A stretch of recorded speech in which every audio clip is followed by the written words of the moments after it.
We're going to read from Huffington Post today, from their Life section, an article titled, "Non-Binary People Aren't a New Phenomenon. We've been here as long as humans have existed."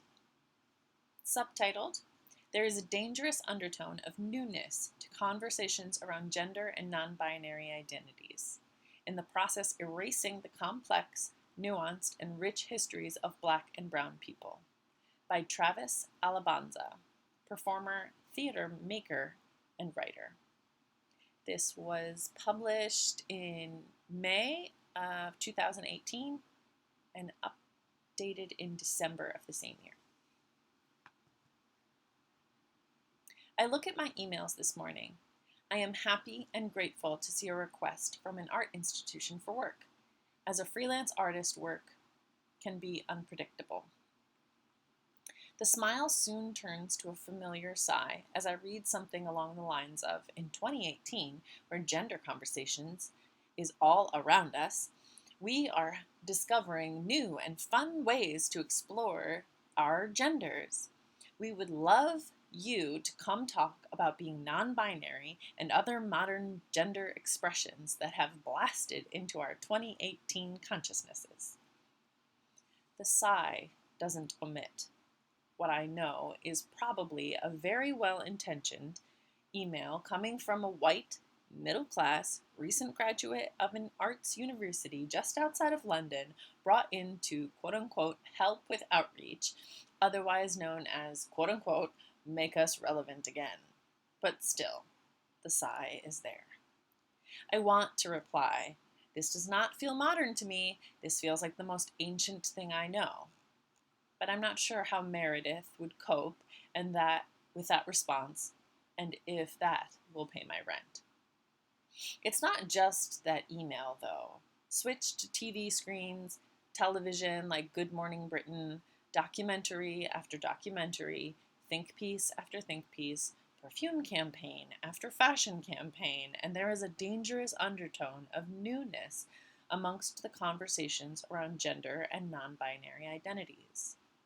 Existing outside of male and female, gender nonconformity, gender fluidity, gender queerness, whatever we choose to call it, there is certainly a trend towards insinuating that these identities and the people that use them are just that, a trend, something new, something young, just appearing, and most evidently with this, something that is white. Quickly, the word non-binary became associated with someone skinny, able-bodied, white, and masculine of center. This isn't a critique of people who fit that description. I think you look real cool. I want you to be able to express your gender freely and safely. It is more just an observation of how language and popular perception shifts. The word non-binary may have only come into public use more commonly in the last 5 years. But prior to that, many other associated words were used to describe existing outside of a binary gender and also expressions. Gender nonconformity has existed since humans have been here. In 19th century Italy, many were called femminili, and alongside the Hijara community in South Asia, there are countless examples of indigenous ways of being outside the binary, and in many parts of pre-colonial African countries too. Sure, none of these communities were using this exact word at that exact time, but the conception of being something beyond a man or a woman is certainly not a 21st century phenomenon. This isn't to say the dialogue surrounding non-binary identities hasn't shifted and expanded. In many ways it has. But more to note a specific frustration I have with the framing of these identities as new and the implications that this has on being a Black non-binary person. I do not think it is a coincidence that things are often seen as just beginning to exist when they are placed within frames of the West and or whiteness. Did we mean to say non-binary was new, or did we just mean to say non-binary is now something I see more white, Western, middle-class people talking about? Gender cannot be separated from race. and we cannot ignore the power whiteness has to force defaults onto things, to erase histories, or to homogenize and flatten complex existences. White people and whiteness have a vivid history of colonizing lands and spaces and taking things over. In some ways, I'm worried about how whiteness is managing to flatten, erase, and take over conversations around gender nonconformity and non-binary identities. With this, non-binary becomes something that is positioned as new, as separate, as existing in certain ways, and places a new host of rules on something that was meant to escape parameters. Whiteness becomes a default in deciding when something exists, and with that erases the complex, nuanced, and rich history of Black and brown people.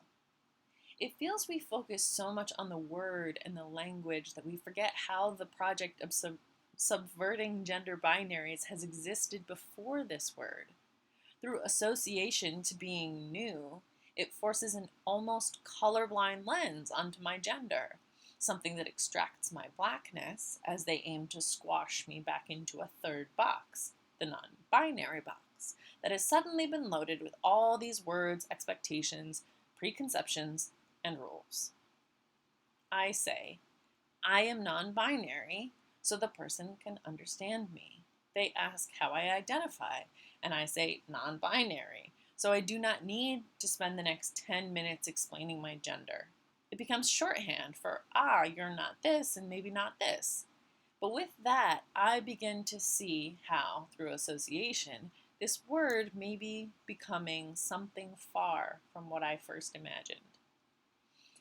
I say it to be understood, and then I remember that maybe this does not have to be my goal.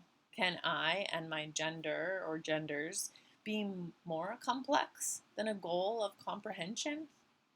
Who am I aiming to be understood by? Should I even expect a word or label to hold all of my complexities? I look at my recent tabs and see a page I had open on the bakla, a name often used to describe the histories of gender nonconformity in the Philippines. Somewhere that holds some of my history. And I remember that even if I have so many questions right now, there's one thing I am certain of. We are not new. This week's HuffPost UK is running Being Non-Binary, a series of first-person perspectives, exploring what it means to be non-binary, looking at how non-binary gender identity relates to different people's personal, professional, and romantic lives. And then if you want to share your experience, you can get in touch with them at ukblogteam@huffpost.com. Thanks so much for listening.